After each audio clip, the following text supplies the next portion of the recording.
Assalamualaikum warahmatullahi wabarakatuh. Saya Askia Selina Semarang, NIM 18043030, mahasiswa akuntansi Universitas Negeri Padang. Di sini saya akan melakukan analisis fundamental perusahaan Ultra Jaya atau kode sahamnya ULTJ pada kuartal ketiga 2020. Yang pertama itu kita masuk ke bisnis modelnya. Bisnis modal dari PT Ultra Jaya atau LTJ ini, kegiatan usahanya bergerak di bidang usaha penyediaan makanan dan minuman siap saji. Dan sumber income-nya itu berasal dari penjualan produk. Untuk segmen usaha atau marketnya sendiri, dari hasil yang saya temui itu sampai saat ini masih Indonesia sebagai segmen usaha terbesarnya. Dan untuk kepemilikan saham itu terdiri atas pemegang saham ULTJ yang terdiri dari Sabana Prawira Wijaya sebesar 32,12%, Prawira Wijaya Prakarsa 21,40%, PT Indolife Pensiun Tanah 14,19%, Samudra Prawira Wijaya 3,25%, Suhendra Prawira Wijaya 0,95% dan masyarakat 28,09%. Untuk kasus hukumnya sendiri, PT ULTJ ini ada, yaitu dari hasil yang saya googling atau yang saya baca itu sempat terjadi ada kasus hukum akibat sengketa dugaan keracunan susu kemasan yang terjadi pada tahun 2016 lalu di Bandung. Selanjutnya kita masuk ke laporan keuangannya. Dari segi revenue atau pendapatannya sendiri itu PT ULTJ setiap tahunnya mengalami peningkatan yang cukup konsisten dari tahun 2014 sampai 2019, dan untuk 2020 perkiraan revenue 2020 yang saya setahunkan dari kuartal 1 dan sampai kuartal 3, di mana akan terjadi penurunan, dalam perkiraan saya itu terjadi penurunan revenue. Karena dari kuartal 3 2019 dan kuartal ketiga 2020 perbandingannya itu terjadi penurunan revenue sebesar 1,76%.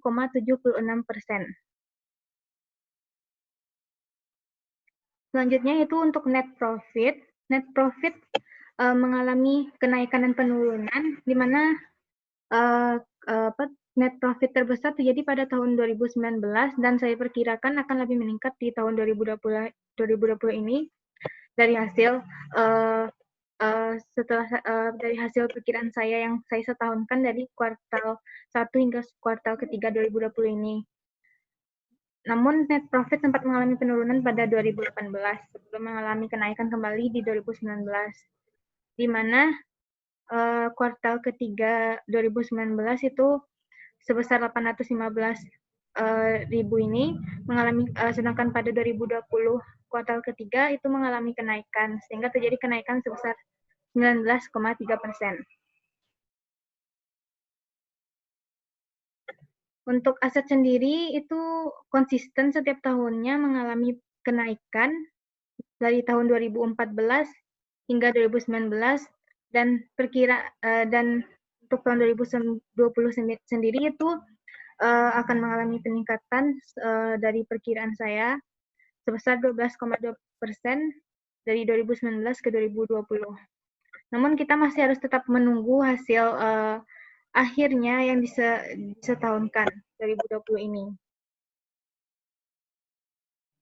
Untuk utang sendiri itu mengalami kenaikan dan penurunan, di mana utang tertinggi terjadi pada 2017 sebesar 978.000 dan mengalami penurunan kembali 2018 dan mengalami kenaikan kembali di tahun 2019. Dan perkiraannya di tahun 2020 itu akan mengalami sedikit penurunan sebesar 0,31%. Dan untuk ekuitasnya sendiri mengalami kenaikan yang cukup signifikan dari 2014 hingga 2019, Dan perkiranya di ekuitas sendiri di 2020 yang saya setahunkan itu akan terjadi penurunan dari 2019 sebesar 12,6%. Selanjutnya masuk ke summary dari laporan keuangannya sendiri, dan saya akan fokus ke rasio keuangannya. Yang pertama yaitu dari NPM-nya kita bisa lihat pada tahun 2020 NPM tercatat sebesar 29,17%, yang mana lebih bagus dari tahun 2019 sebelumnya sebesar 13,16%. Sehingga EPS-nya diperoleh sebesar 97% pada tahun 2020 dan PER-nya sebesar 20,2 kali pada tahun 2020. Untuk book value-nya sendiri pada 2020 itu diperoleh sebesar 420. Dan sehingga dibandingkan untuk harga sekarang diperoleh PBV-nya sebanyak 4,02 kali dari harga saham pada tahun 2020 ini. Terus untuk DER-nya mengalami kenaikan yang kecil di mana PER-nya 2020 sebesar 0,19, lebih besar dari tahun 2019, yang mana pada tahun 2019 DER-nya sebesar 0,17. Dan untuk ROE-nya sendiri itu mengalami kenaikan juga, mengalami penurunan dari tahun sebelumnya, di mana pada tahun 2019 itu ROE yang diperoleh 18,25%,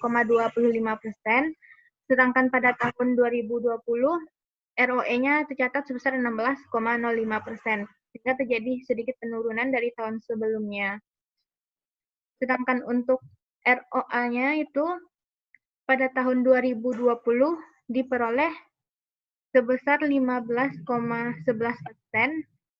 sedikit mengalami penurunan dari tahun 2019 yang tercatat sebesar 15,65%. Karena apabila dirata-ratakan pun dari tahun 2014 sampai 2019 ini tercatat sebesar 13%-an. Nah, saat video ini saya rekam, harga saham yang harga saham ULTJ yang tercatat saat ini sebesar 1.690. Dan dengan analisis fundamental yang saya peroleh, nilai intrinsik yang saya peroleh yaitu 1.959, yang mana artinya lebih besar dibandingkan harga yang saat ini. Sehingga saya peroleh MODS-nya atau margin of safety-nya sebesar 13,73%.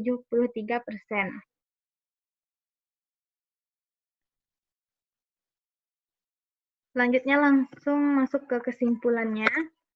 Dari kesimpulan yang saya peroleh, untuk produk dan jasanya, PT ULTJ ini sendiri atau perusahaan Ultrajaya yang produknya sendiri terdiri dari sektor makanan dan minuman, itu untuk produknya menurut saya itu akan mengalami kemajuan setiap tahunnya karena merupakan salah satu perusahaan minuman susu atau minuman susu atau minuman yang terbesar salah satu yang terbesar di Indonesia untuk kategori susu, dan akan memiliki prospek yang lebih besar ke depannya selama beberapa tahun ke depan.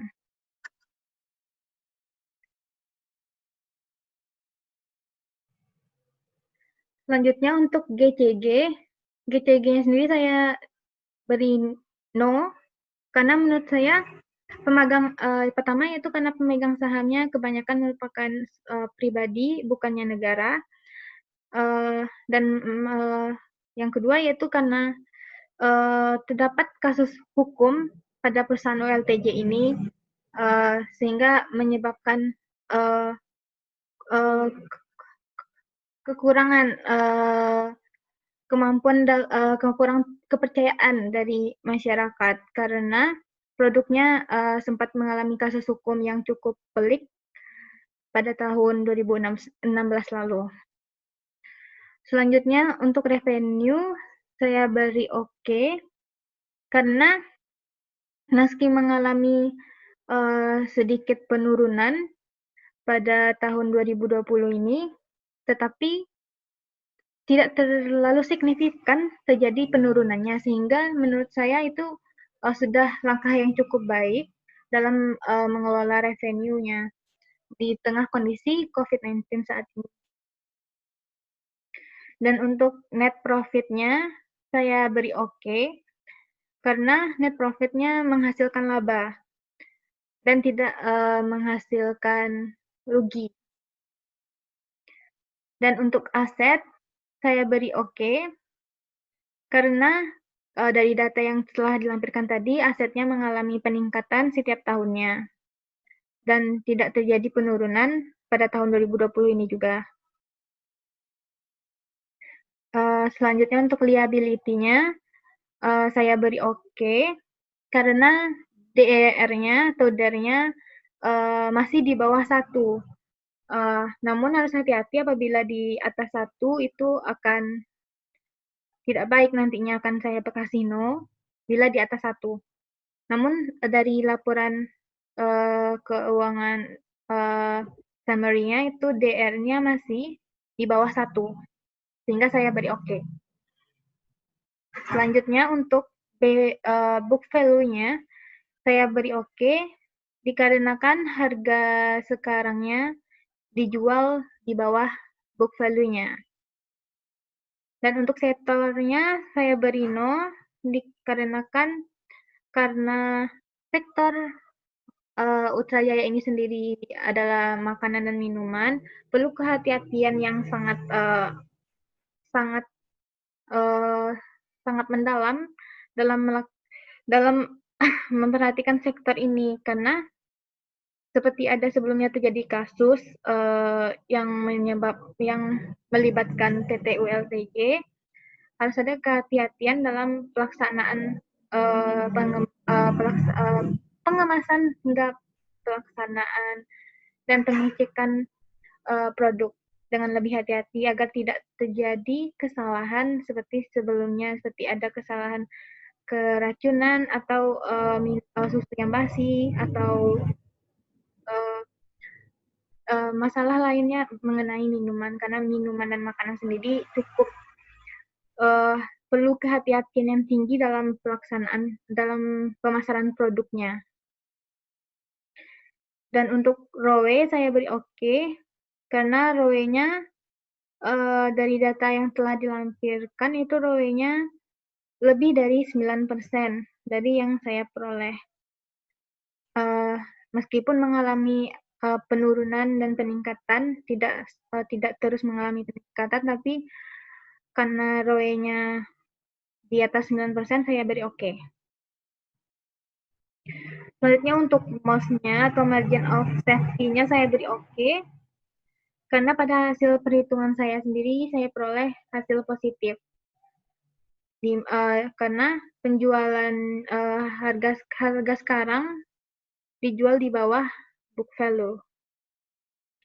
Dan untuk dividennya saya beri oke, karena pada beberapa tahun terakhir dari tahun 2020 hingga dari 2016 hingga tahun ini itu perusahaan ULTJ membagikan dividennya kepada pemegang saham. Nah, untuk saya sendiri, apakah saya akan membeli saham pada perusahaan ULTJ ini? Menurut saya iya, mengingat karena saya akan membelinya sesuai harga sekarang, karena harga sekarangnya dijual di bawah book value-nya. Jadi saya akan membeli saham dari perusahaan ULTJ atau dari perusahaan Ultrajaya atau ULTJ ini. Jadi sekian dari saya teman-teman dan Ibu. Sekian dari saya mengenai analisis fundamental saat ini. Dan apabila ada kesalahan saya mohon maaf. Saya mohon koreksinya juga karena saya masih belajar. Jadi Sekian dari saya. Assalamualaikum warahmatullahi wabarakatuh.